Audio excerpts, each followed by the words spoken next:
the Commanders. James Daniels is special, man. I'm watching last time. I'm thinking if this dude can stay healthy, he can be really good.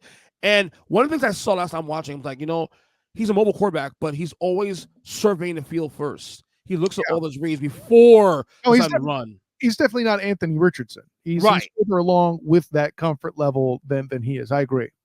Yeah. So, I mean, look, I watched him last night. I saw it reminded me a little bit of RG3's rookie year, but at least he was a little more aware of the field. No, I'm saying I got visions of that a little bit. I'm not saying he's there, but I'm saying I got a little bit visions of that. Well, okay, you're talking about as far as poise. I guess I'll allow that. But yeah, him and RG3 are not. No, just no.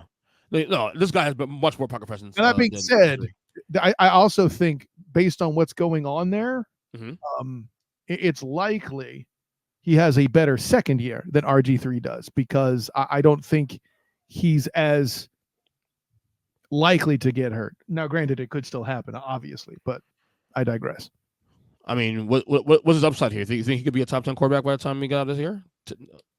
No, I think he can be a quarterback that puts the Red Tails in position to take this division over if the power vacuum that looks like is about to happen there does. You think the Eagles are in trouble? Hear me out. The Eagles haven't looked great at all. We agree with that.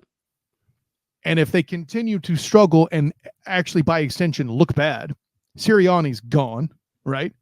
If the Cowboys continue to cowboy, McCarthy's gone. That's the two major franchises in the division. Yeah. That will be rebooting. The Giants currently are. That is a power vacuum forming in the NFC East. And with Daniels coming in at this time, this could put the Commanders in a position kind of like in the form of the Detroit Lions to take advantage and at least for a season take over that division. Or another example I'll use to make this a clean segue, this could have the look of a 2022 Jacksonville Jaguars in 2025 for a Commander step in. They'll think they're better, but not good enough to get a playoff spot, and they could surprise people if the Eagles and Cowboys continue to decline, which isn't. There's a non-zero chance. Granted, it's week 3 and 24. Trying to predict for 2025 is nuts, but I think as our good friend Nick Wright says, that's on the board, right? I will say that the only thing that makes me cause a pause there is that because Dallas re-signed Dak Prescott to another 4 years, I think Dallas, with the roster have now currently, is going to be at least a problem. For when I say a problem, like a 10-win team every year. I would make the argument too that also, by the same token, works against them, because what help can they bring in with all that money locked down? They need to draft, and they need to draft well, and they need to draft well quickly. But to do that, they would need another year to rebuild, because typically franchises don't fire GMs until after the draft process, so they could start in from the beginning and not have to play catch up late. More on that later. Yeah. And Philadelphia, I mean, we'll see. I mean, obviously, it's been a weird start to the year, but 2-1. I thought that win in New Orleans was very inspiring, honestly. They didn't have A.J. Brown in that game as it was. They lose Devontae Smith. You're playing a team that people are starting to say, oh, is the Saints team going to be a Super Bowl contender? Not us, for the record. Yeah. And by the way, that's a bad loss for the Saints, because you lose at home to a team that was undermanned as is, okay? And you couldn't score points in that game. After scoring 91 points in the first 2 games, you scored, 12? At home? Against an undermanned Eagles team? Okay. I see where you're going. I think how bad it was or wasn't will better form in the future. But if that is your first impression, let's just say you've had worse knee-jerk reactions. I'll say that. How about your Super Bowl competing Browns, for example? I didn't say that. You guys mistook what I said. I said that.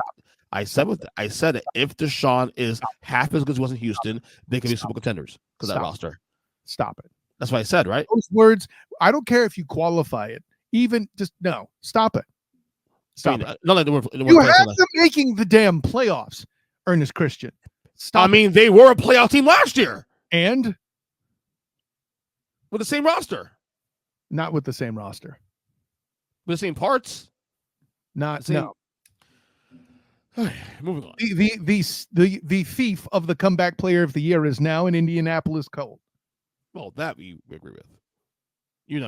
That was an atrocity. That was an atrocity. But Oh, that no, was but you're deflecting. Your statement was patently false about all the pieces being the same in Cleveland. well, I mean, I still Flacco. know but facts get in the way of my narrative. Kyle, shut up.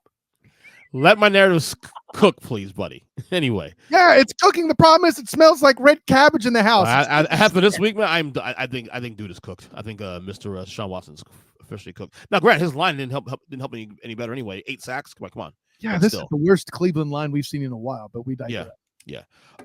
Okay. Go G-Men, by the way. For a few of those this year, but so I'm gonna take it in like that. Cowboys fan to say. Anyways. Calm down. I'm not a Cowboys fan. Don't be rude. Don't be rude. All right, so